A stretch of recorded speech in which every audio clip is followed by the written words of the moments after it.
Hello, everyone.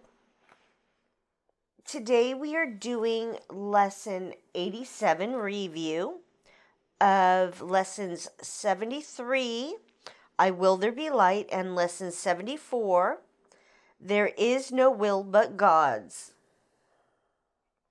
with the correlating chapter text, where we continue off from yesterday with chapter 8, The Journey Back, section 7, the body as a means of communication, and it will be paragraphs 9 through 16.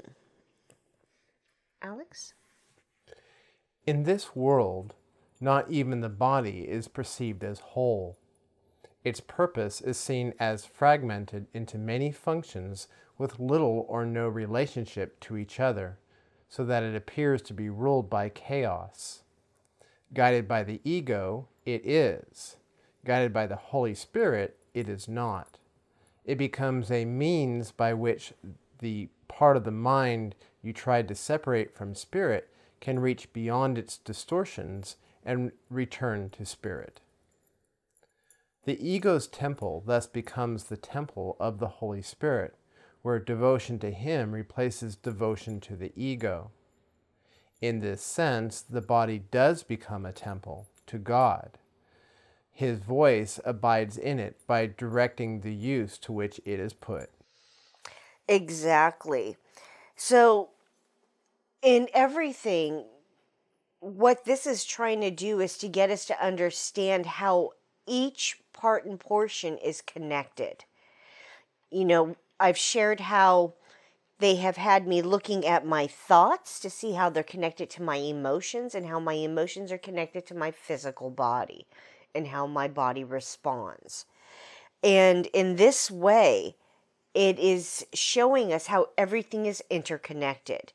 And as it stated there in that the second sentence, its purpose is seen as fragmented into many functions with little or no relationship to each other, so that it appears to be ruled by chaos. We are taught to not look at our thoughts, to not look at our feelings and our emotions, and not look at how our body's physically responding to them. Instead, we're to look at our body as being this separate entity, and when it feels this ache or this pain or this sickness or that, to go to a doctor and get it medicated so it's ignored, so it goes away. And if you have something going on in your head, they have you go to a psychologist and talk to a psychologist who tells you, oh, do this, do that, take this medication, just to get you to stop having those kinds of thoughts.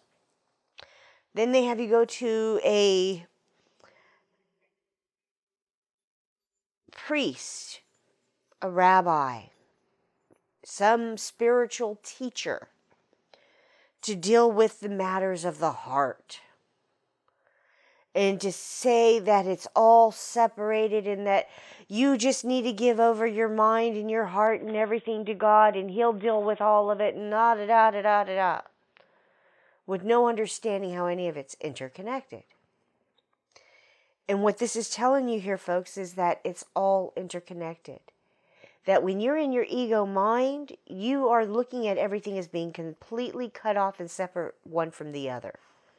When you go into the Holy Spirit's mindset and you start looking with His eyes and hearing with His ears, you start seeing how everything is interconnected, one into the other. That is what this particular paragraph is speaking of. Recognizing that interconnection between everything that you are experiencing.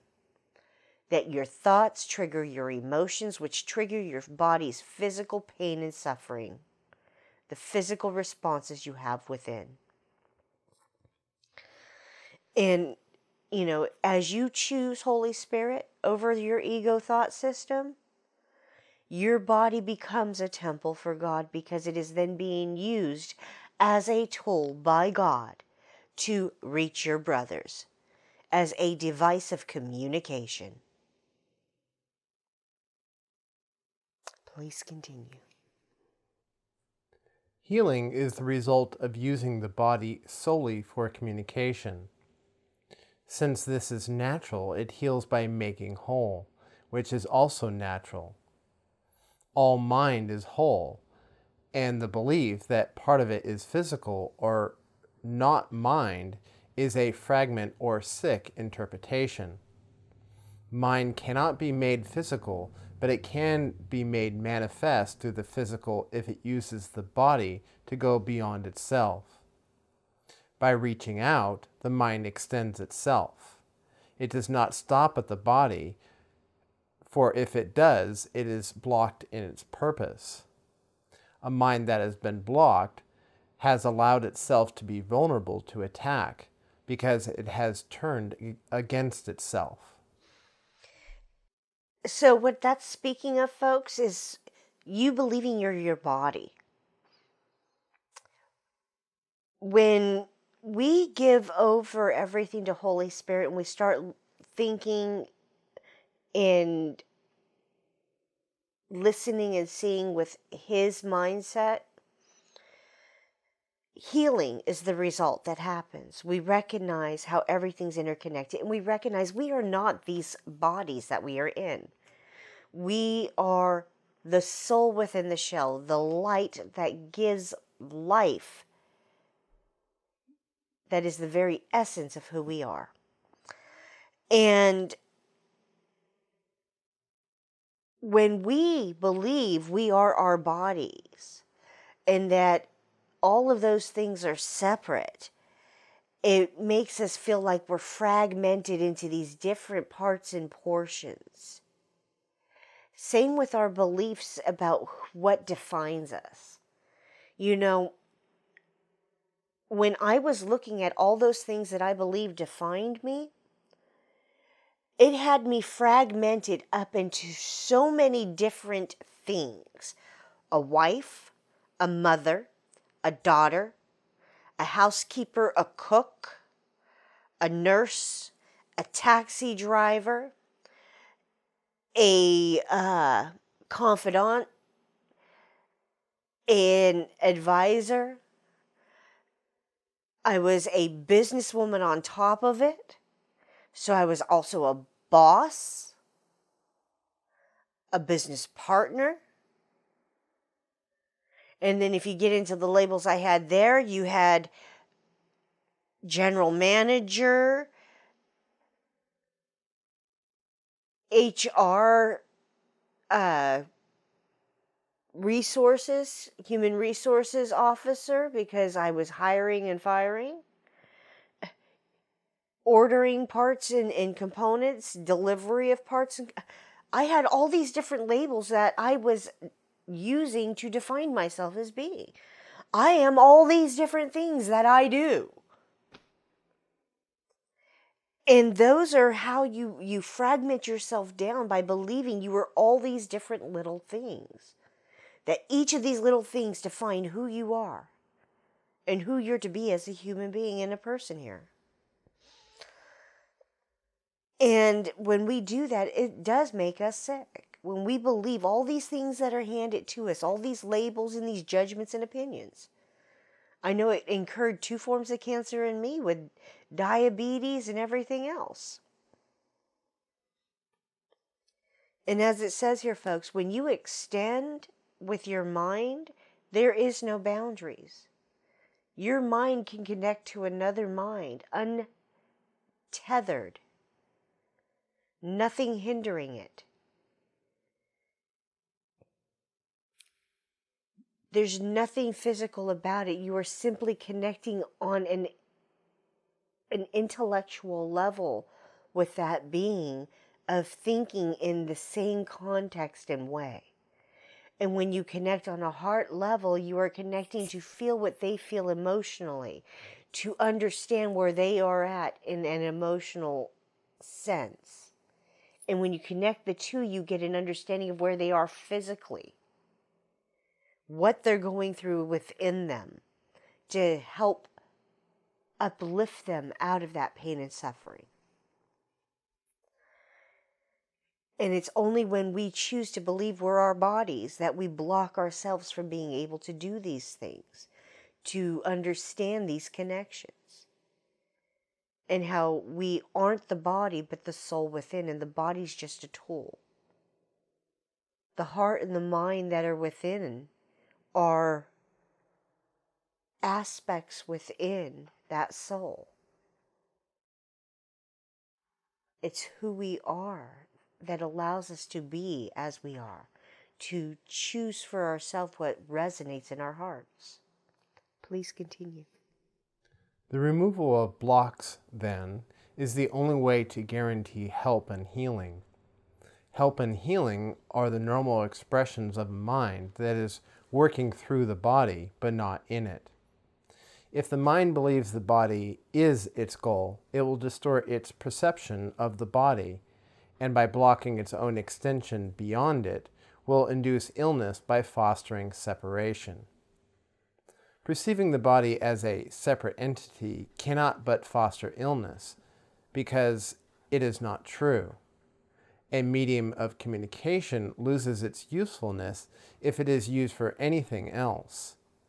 To use a medium of communication is a to use a medium of communication as a medium of attack is an obvious confusion in purpose. Yes.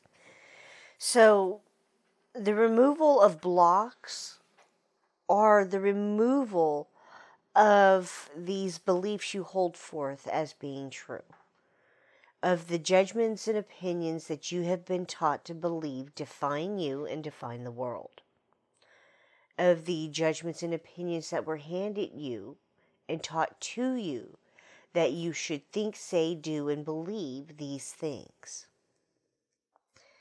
And as you remove those blocks, those beliefs, those judgments from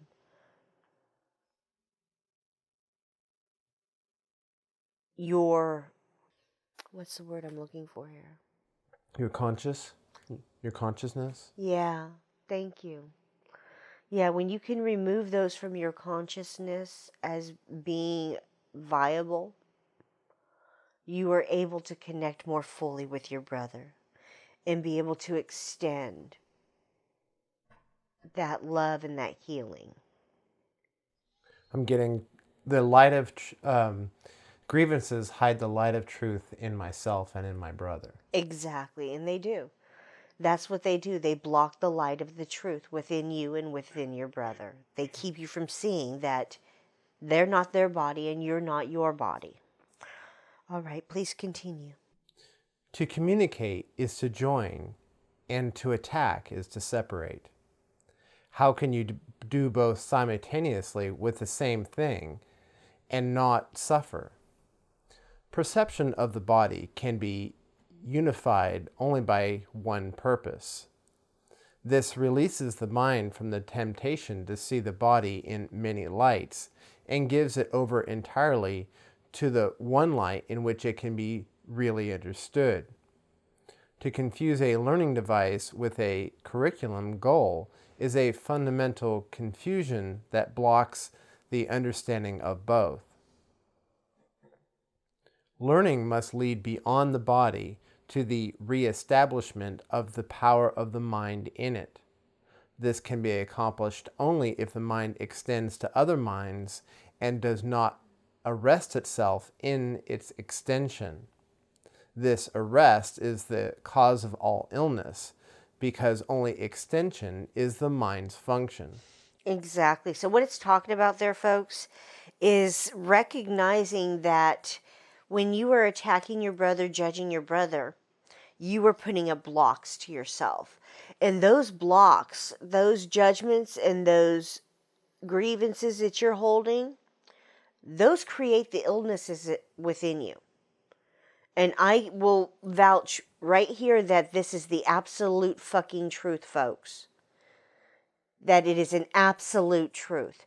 Because when I let go of my beliefs in the judgments and opinions that had been handed to me as a child about the rapes and molestations and the beatings that I was being given, when I let go of those grievances I was holding against those people that raped and molested and beat on me, My cancers that I was dealing with disappeared with no medications or surgeries.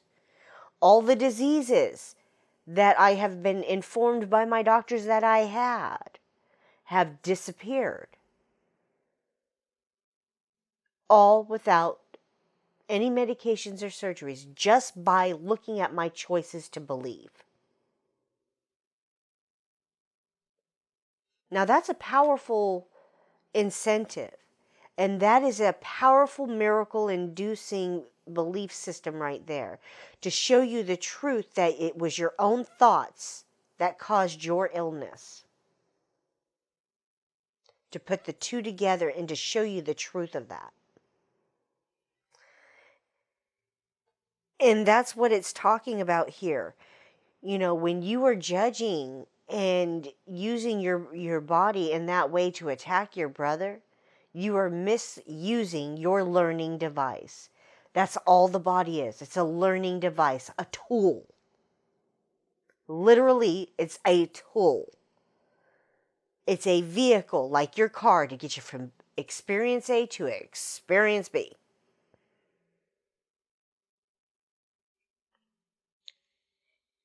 And recognize that any time that you hold a grievance, you are the one arresting yourself and misusing your function and purpose.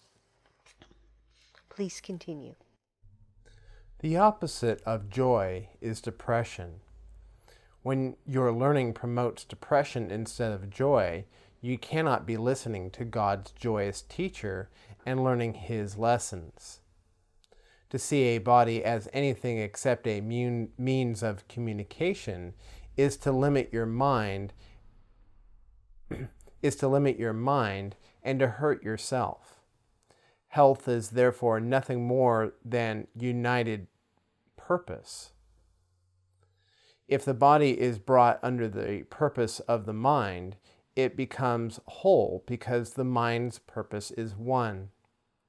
Attack can only be assumed purpose of the body, because apart from the mind, the body has no purpose at all.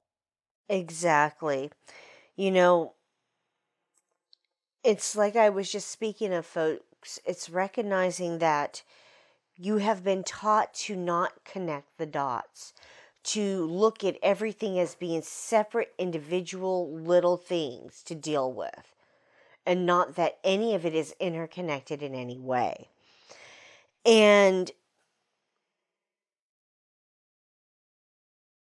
when we are finding this material to be depressing, as Alex shared with you a couple lessons ago, you know, when we first did this the first year, he found himself in a depression over it because it didn't feel like it was working. He wasn't understanding why, you know, he thought he was doing everything it was asking him to do. He was doing everything his teacher told him to do.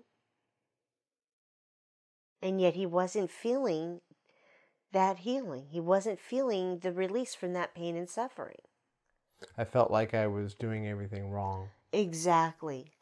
And it's that kind of recognition that when we do not choose to truly look at what is being put before us, we spiral downwards, folks. We go into a tailspin spiral that has us going deeper and deeper into our own pit of hell, with our ego mind demonizing us every step of the way. And not just our ego mind, but our brothers as well. Meaning our friends, our family, our co-workers, our neighbors. Everyone starts telling us and judging us, telling us how wrong and how bad we are. And how we should do this and should do that. And it's when we go and we start trying to actively think and believe that everything that they're saying is the truth, that we find our body falls into illness and we find ourselves with diseases like the cancers I had, the irritable bowel syndrome, the acid reflux, asthma, migraines, all of that crap was just eating me alive from within, killing my body.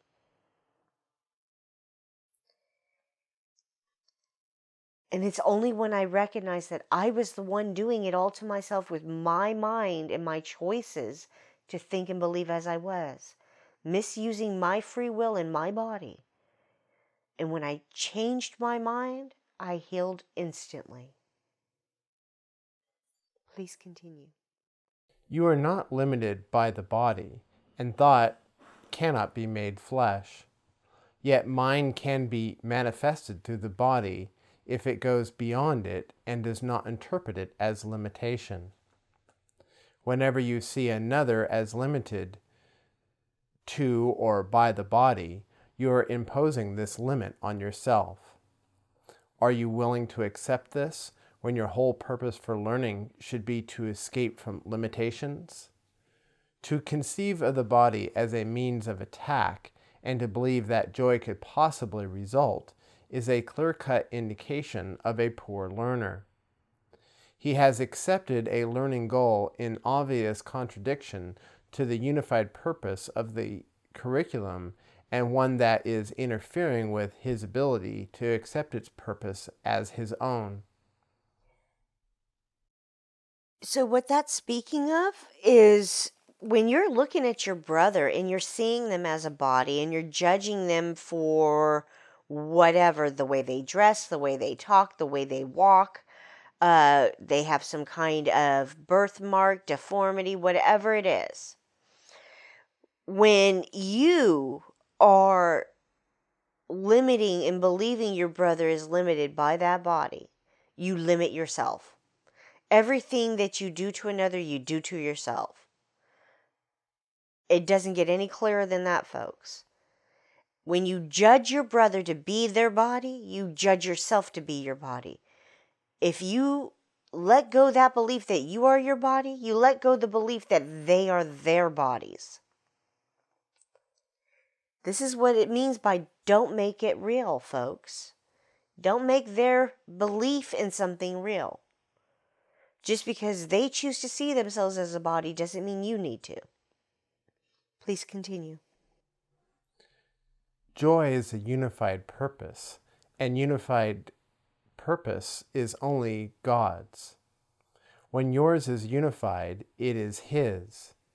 Believe you can interfere with His purpose, and you need salvation. You have condemned yourself, but condemnation is not of God. Therefore it is not true. No more are any of its seeming results. When you see a brother as a body, you are condemning him because you have condemned yourself.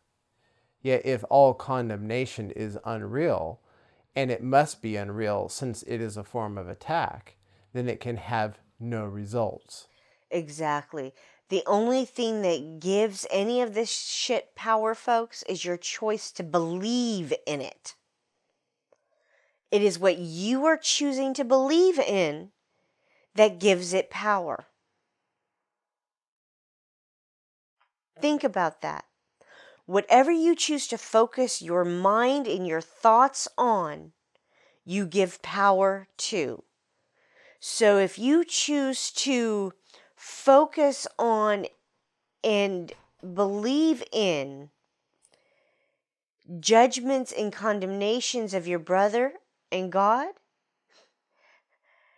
you are choosing to believe in them for yourself.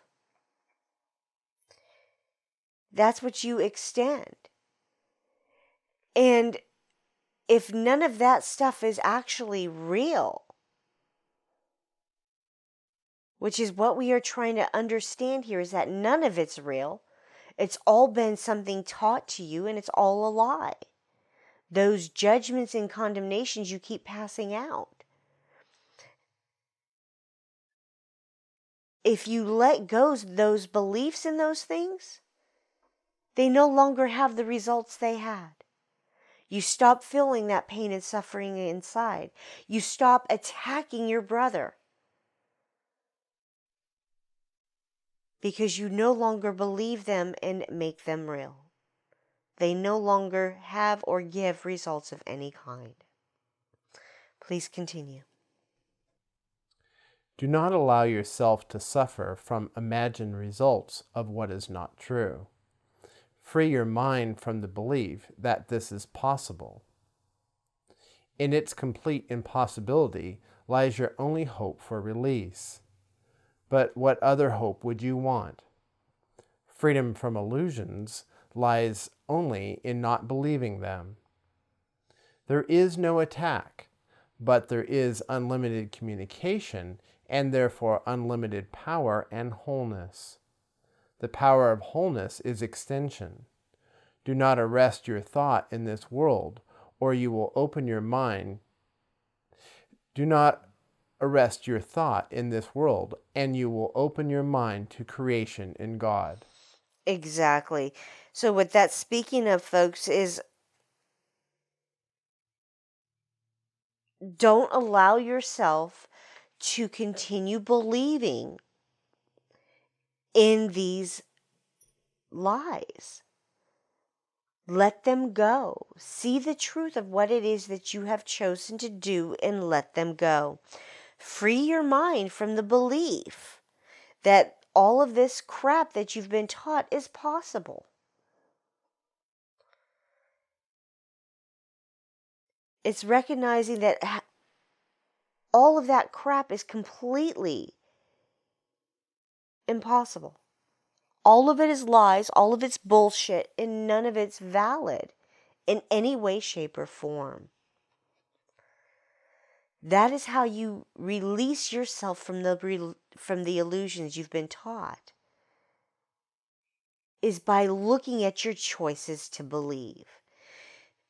Now, here's something that's coming to my mind right now. In here, it talks about how the world is an illusion. That the world you perceive outside of you is not real, it is an illusion. That everything is of the mind. And it is telling you right here that if you let go your choices to believe in these things you've been taught,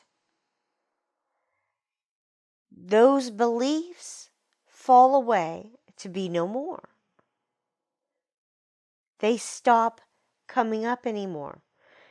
You know, the belief that you're your body, or the belief that you're just this or you're just that, or you're not good enough, all of those types of beliefs fall away to be no more. They no longer hold merit or value for you, so you let them go. And it's losing the attachments to the values you hold in everything that's material. To recognize that none of it is of worth or value here, except for in the moment that it's being used. Once that is over, let it go. There's no need to continue holding on to all of the garbage in your life. Something breaks, get rid of it. If it can't be fixed, get rid of it. If it's going to cost more money to fix the damn thing than to replace it, get rid of it and replace it. Recognize the value you are putting on things, the attachments you are having to things, and recognize that there's no value in those attachments anymore. All right, folks, that was Chapter 8, The Journey Back, Section 7, The Body as a Means of Communication, paragraphs 9 through 16. Let's move on to the lesson of the day, Lesson 87 review. Alex? Lesson 87. Review lessons 73 and 74. Lesson 73. I will there be light. I will use the power of my will today. It is not my will to grope about in darkness, fearful of shadows and afraid of things unseen and unreal. Light shall be my guide today. I will follow it where it leads me, and I will look only on what it shows me. This day I will experience the peace of true perception. These forms of the idea would be helpful for specific applications. This cannot hide the light I will to see. You stand with me in light, name of person. In the light, this will look different. So it's talking about your willpower, folks, that your choice and decision to believe, it's all based on you. You are the one with the power here, folks. Your will is God's will. Your will to choose for yourself what resonates in your heart is what God wills for you. And it is asking you to use your willpower today to choose for yourself what resonates in your heart as being the truth. To not be up in your head thinking that this and that and picking and choosing. To drop 2 feet from your head to your heart and go within to Holy Spirit and God and Jesus and ask them for the truth of what it is you are experiencing in the moment. And to use these ideas for this application. This cannot hide the light I will see. You stand with me in the light, brother. I will not see and judge you for what I think and believe you to be doing. You stand with me in the light. We are no different. We are the same. In the light, this will look different, because in the light, I see you as the same as me, as my equal, as being no different. Please continue. Lesson 74. There is no will but God's. I am safe today because there is no will but God's. I can become afraid only when I believe there is another will. I try to attack only when I am afraid, and only when I try to attack can I believe that my internal safety is threatened. Today I will recognize that all this has not occurred. I am safe because there is no will but God's. These are some useful forms of this idea for specific applications. Let me perceive this in accordance with the will of God. It is God's will you are His son, brother, and mine as well. This is part of God's will for me, however I may see it. Thank you. And it's as I was just speaking, folks, God's will for you is whatever you will for yourself. Whatever you choose to do is His will for you. Whatever resonates in your heart to think, do, say, be in the moment is what He wills for you. He does not judge you for it. He recognizes that whatever it is you choose to do, there will be a lesson within it for you.